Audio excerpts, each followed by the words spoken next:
So as you can see here, we're going to be doing a horizontal piston problem. Here is an annotated sketch of our piston with all of the dimensions given in terms of variables.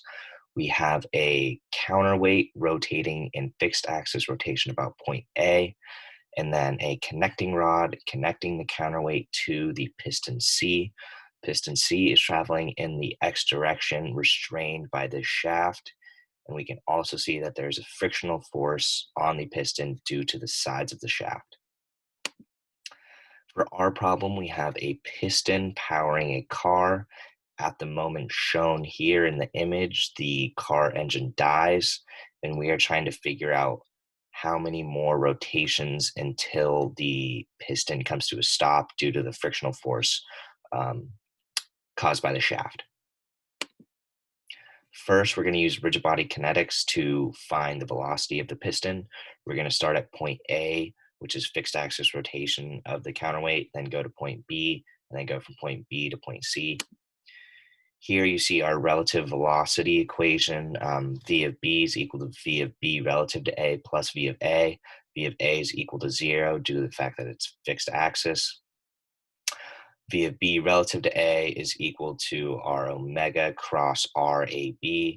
R omega 1 is a given value, and we can solve for RAB with the dimensions in the picture.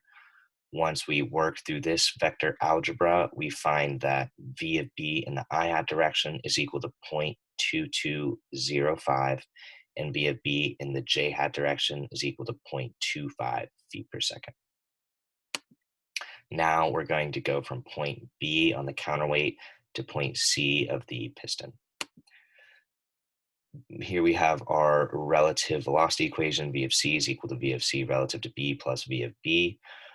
Our omega 2 is our unknown value. We have our R value, and we have our B velocity.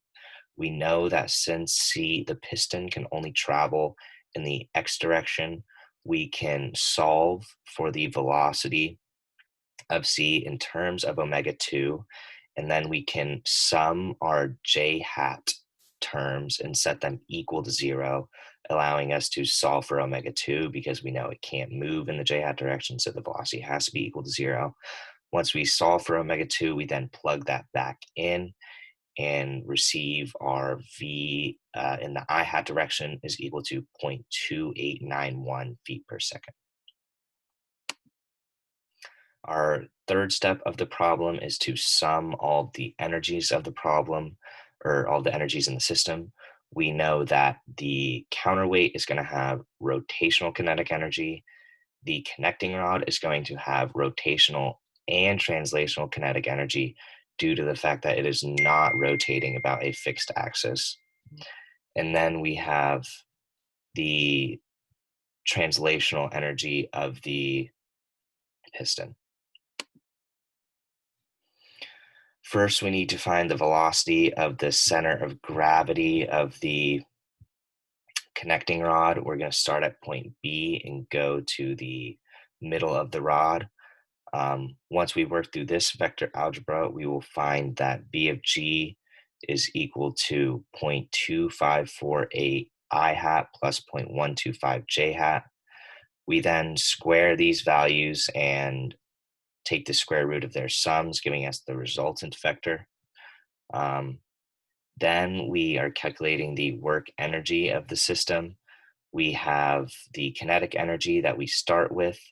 We can neglect the gravitational energy because it is a horizontal piston and it remains relatively constant.